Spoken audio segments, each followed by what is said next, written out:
नमस्कार साथियों, कैसे हो। तो मैं आज आपको बताऊंगा कृत्रिम गर्भाधान के बारे में कि कृत्रिम गर्भाधान क्या है, इसके बारे में। क्योंकि ये तो आपको पता है कि मनुष्य के दैनिक जीवन में आदिकाल से पशुओं का बहुत बड़ा महत्व रहा है। शुरू से ही पशुओं का बहुत ज्यादा महत्व है और मनुष्य के लिए घी चाहिए, दूध, मांस जैसी बहुमूल्य पौष्टिक पशु चीजें पशुओं से ही प्राप्त होती है। और भारत जैसे कृषि प्रधान देश में तो पशुधन का ही महत्व और भी ज्यादा बढ़ जाता है क्योंकि कुपोषण से ग्रस्त भारतीय को इन उत्पादों की जरूरत पड़ती है। तो इसीलिए इस भारत में अपने पशु की बहुत ज्यादा भूमिका है। तो मैं आपको बताता हूँ कृत्रिम गर्भाधान किसे कहते हैं। पहले तो कि कृत्रिम रूप से नर पशु का सीमन एकत्रित करके प्रयोग में लाने के समय तक उचित तरीके से सुरक्षित रखकर सीमन की गर्भ धारण करने की क्षमता की जांच करके हीट यानी ताव में आई हुई मादा की सर्विक्स में यंत्र द्वारा पहुंचाना ही कृत्रिम गर्भाधान कहलाता है। यानी कि कृत्रिम रूप से जो अपन नर पशु का सीमन कलेक्ट करते हैं उसे तब वो मादा पशु हीट में आती है, उस टाइम पे यंत्र द्वारा सीमन को मादा की सर्विक्स तक पहुंचाना ही क्या कहलाता है, कृत्रिम गर्भाधान। साधारण परिभाषा में कृत्रिम गर्भाधान का अर्थ है कि हीट के समय मादा के जनन अंग में सीमन का कृत्रिम तरीके से संधारण कर ज्ञापन करना होता है। अब यह एक जटिल प्रक्रिया है जिसमें क्रमशः कई भाग होते हैं। वो भाग कौन कौन से? उत्तम नर का सिलेक्शन करना, नर का खास रखरखाव व ट्रेनिंग, नर के सीमन का कलेक्शन करना, सीमन की क्वालिटी की जांच करना, सीमन स्ट्रा का रखरखाव तथा एक जगह से दूसरी जगह भेजना और मादा पशु की हीट के समय जननांग में सीमन डालना तथा प्रेग्नेंट पशु की समय समय पर प्रेगनेंसी टेस्ट करना। ठीक है। और पशुपालन के क्षेत्र में खासतौर से गाय भैंसों में एआई एक महत्वपूर्ण तकनीक बन गई है। भारत में भी अभी से बड़े पैमाने पर प्रयोग में लिया जा रहा है। ये नहीं कि भारत में नहीं ले रहा, अब भारत में से बहुत बड़े पैमाने पर प्रयोग में ले रहा है। विदेशों में जब उत्तम नस्ल के नर सांडों की कमी हुई तो वहां के वैज्ञानिकों ने इस नवीन तकनीक का प्रयोग किया था तकनीक का उस टाइम पे प्रयोग किया था।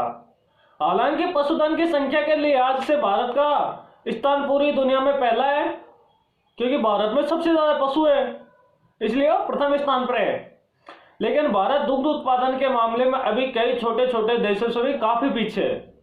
जानवर तो ज्यादा है लेकिन क्या है कि दुग्ध प्रोडक्ट वो कम है, दुग्ध उत्पादन कम होता है।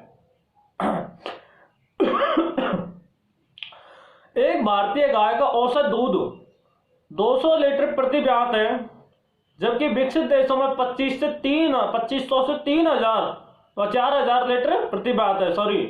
4000 लीटर प्रति ब्यात है।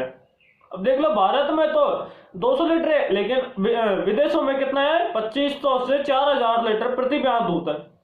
अब देखो कितना ज्यादा है। तो इसलिए अपना भारत दूध के मामले में अभी कई छोटे छोटे देशों से पीछे है। इसका प्रमुख कारण यही है कि हमारे यहाँ अच्छी नस्ल के पशुओं का न होना। यही है, जानवर तो है लेकिन वो अच्छी क्वालिटी के नहीं है, इसलिए दुग्ध प्रोडक्ट ज्यादा नहीं है। अगर अच्छी क्वालिटी के अच्छी वो होंगे, नस्ल के होंगे तो दुग्ध उत्पादन भी बहुत ज्यादा होगा। न होना है, इसीलिए श्वेत क्रांति या ध्वल क्रांति यानी ऑपरेशन फ्लड के लिए कृत्रिम गर्भाधान एकमात्र कुंजी है। अब देखते हैं कि कृत्रिम गर्भाधान का इतिहास कब हुआ था। 1300 एडी 14वीं सदी में छपी एक अरबी पुस्तक के अनुसार कुछ हॉर्स ब्रीडर्स ने पहली बार घोड़ी में कृत्रिम गर्भाधान किया था। कि 14वीं सदी में छपी एक अरबी पुस्तक के अनुसार कुछ हॉर्स ब्रीडर्स थे, उन्होंने पहली बार घोड़ी में कृत्रिम गर्भाधान किया था।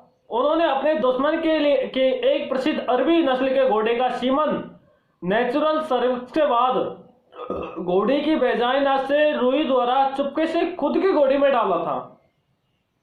यानी एक दुश्मन था, उसके पास में प्रसिद्ध अरबी नस्ल की घोड़े थे, तो उनका सीमन घोड़ी की सर्विक्स से चुरा करके और अपनी घोड़ी में डाला था। हालांकि यह घटना पूरी तरह से प्रमाणित नहीं है। अब देखते हैं 1677 ल्यूवेन हॉक उनके शिष्य जॉन हेम ने नर के सीमन में स्पर्मेटोजोआ यानी मेल गैमेट की पहचान की थी। 1780 इटली के वैज्ञानिक एल स्प्लेंजोनी ने पहली बार पशुओं में सफल एआई की। कई छोटे जलधारी जीवों में एआई के बाद उन्होंने फीमेल डॉग में एआई की, जिससे 3 पप्स पैदा हुए।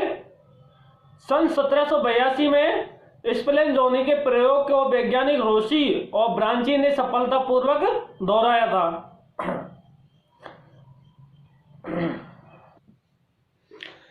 अब देखो 1913 में जापान में घोड़ों में एआई प्रोग्राम की शुरुआत हुई। सन 1913 में जापान में क्या हुआ कि घोड़ों में एआई प्रोग्राम की शुरुआत हुई। 1930 में इजराइल में पहली बार वेटनरी डॉक्टर्स व पशुपालक के सहयोग से एआई की शुरुआत हुई। ठीक है, तो इन आंकड़ों को आप देख लेना एक बार, क्योंकि इनमें भी एक क्वेश्चन उठ जाता है। अब देखते हैं कि भारत में एआई का इतिहास, कि भारत में एआई का इतिहास कब हुआ था। भारत में सबसे पहले 1939 में डॉक्टर संपत कुमार ने मैसूर डेयरी फार्म पर एआई का प्रयोग किया। 1940 में Indian dairy research institute Bengaluru में इस क्षेत्र में प्रयोग किए गए। डॉक्टर संपत कुमार ने दक्षिण की प्रसिद्ध गौ नस्ल में हॉलिस्टन का सीमन प्रयोग कर एआई की, जिसमें 33 गायें प्रेग्नेंट हुई थी। यानी कि डॉक्टर संपत कुमार ने दक्षिण की प्रसिद्ध गौ नस्ल गाय की नस्ल हेलिकर में हॉलिस्टन का सीमन मिलाया था और तब जाके 33 गायें प्रेग्नेंट की थी। 33 गायें। 1942 में इंडियन वेटनरी रिसर्च इंस्टीट्यूट में एआई का पायलट प्रोजेक्ट शुरू हुआ, जिसका नेतृत्व डॉक्टर पी भट्टाचार्य ने किया था। अब देखते हैं कि 1942 में भारत सरकार ने 4 रीजनल सेंटर खोले थे। कहां? कोलकाता, बेंगलुरु, पटना और मोंटगोमरी में शुरू किए, जिसमें एआई अध्ययन किया गया कि भारतीय परिस्थितियों में एआई को कैसे सफल किया जाए। इस कार्य को आगे बढ़ाते हुए पहली पंचवर्षीय योजना में की विलेज स्कीम के नाम से योजना शुरू की गई। एआई द्वारा भारत में नस्ल सुधार उद्देश्य हेतु इस योजना में काफी काम किया। 1950 में पूना, मुंबई, आनंद आर्य मिल्क कॉलोनी में एआई सेंटर शुरू किए तथा बाद में पूरे भारत में इस कार्य को बढ़ाने हेतु की village national extension service community development project, intensive cattle development project ICDP आदि के जरिए इस कार्य को आगे बढ़ाया गया। ठीक है, अब देखते हैं कि कृत्रिम गर्भाधान के क्या क्या फायदे और क्या क्या नुकसान है। फायदा देखते हैं कि सबसे बड़ा फायदा तो है कि एक ही नर सांड को बड़े पैमाने पर कई गुना ज्यादा फीमेल के गर्भाधान में प्रयोग लिया जा सकता है। नेचुरल गर्भाधान में एक बुल साल में सिर्फ 60 से 80 गायें प्रेग्नेंट गायों के लिए उपयोग में लिया जा सकता है, जबकि एआई द्वारा बुल से 600 से 800 गायें को गर्भित किया जा सकता है।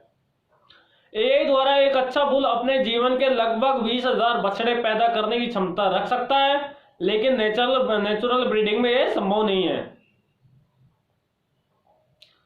नेचुरल ब्रीडिंग में मेल फीमेल के संपर्क से होने वाले जनन अंगों व रोगों से बचाव के लिए एआई एक कारगर हथियार है, क्योंकि इसमें मेल फीमेल का शारीरिक संपर्क नहीं होता। क्योंकि यह अच्छी क्वालिटी के सेलेक्टेड बुल काम में लिए जाते हैं, जिनके सीमन को एआई के लिए काम में लिया जाता है। इनका रखरखाव भी अच्छी तरह से किया जा सकता है।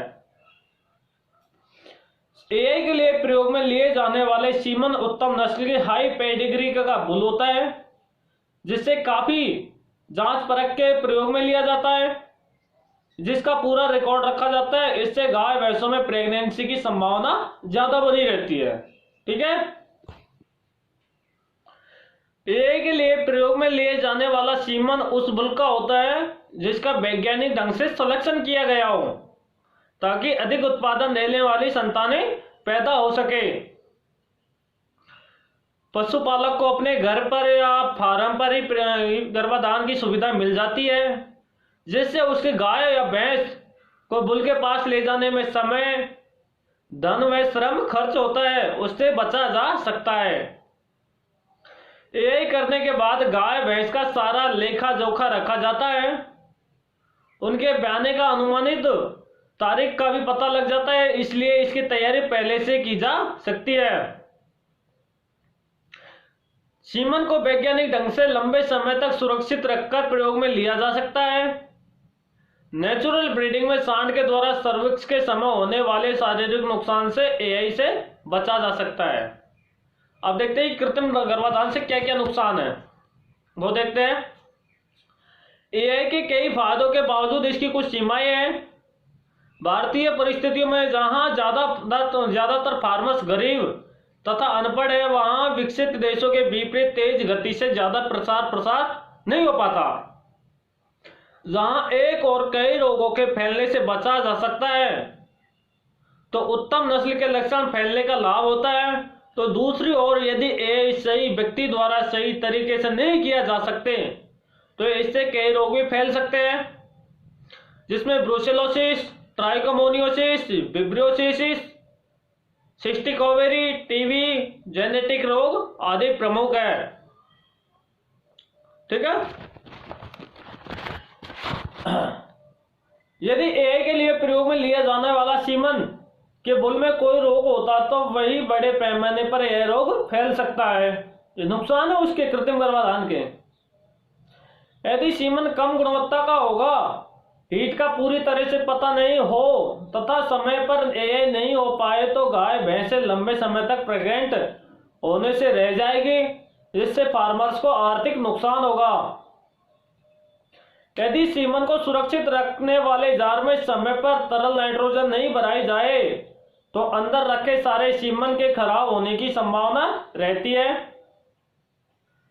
कुशलता, कार्य के प्रति वफादारी, कर्तव्य निष्ठा तथा लगन की भावना जरूरी है, क्योंकि हल्की सी लापरवाही सारे मिशन को खराब कर सकती है। अकुशल व्यक्तियों द्वारा एआई करने से गाय भैंस की रेक्टम फटने, यदि पशु पहले से प्रेग्नेंट हो तो अबॉर्शन होने, वेजाइना, सर्विक्स या यूट्रस को चोट पहुंचने का खतरा रहता है। हालांकि ऊपर बताए गए एआई के नुकसान या सीमाएं सच है, लेकिन व्यक्तिगत तौर से इन बातों पर सावधानी रखकर इन्हें रोका जा सकता है। इनके बावजूद भी एआई प्रोग्राम एक क्रांतिकारी प्रोग्राम है, जिसके द्वारा नस्ल सुधार कर ध्वल क्रांति में गति लाई जा सकती है और भारत जैसे देशों के लिए बहुत जरूरी है। ठीक है। तो जब भी कोई काम करो, एआई करो, तो उसे सकुशल आराम से करना चाहिए, नहीं कि पशु को नुकसान हो जाए। पशु को नुकसान होगा तो फिर उससे पशुपालक को नुकसान होगा। ठीक है। और उससे दुगना नुकसान उसको पशुपालक को भुगतना पड़ेगा। फिर तो अपने फटाफट पैसे या हकीमी नीम हकीमी के लिए ऐसा काम ना करे। ठीक है।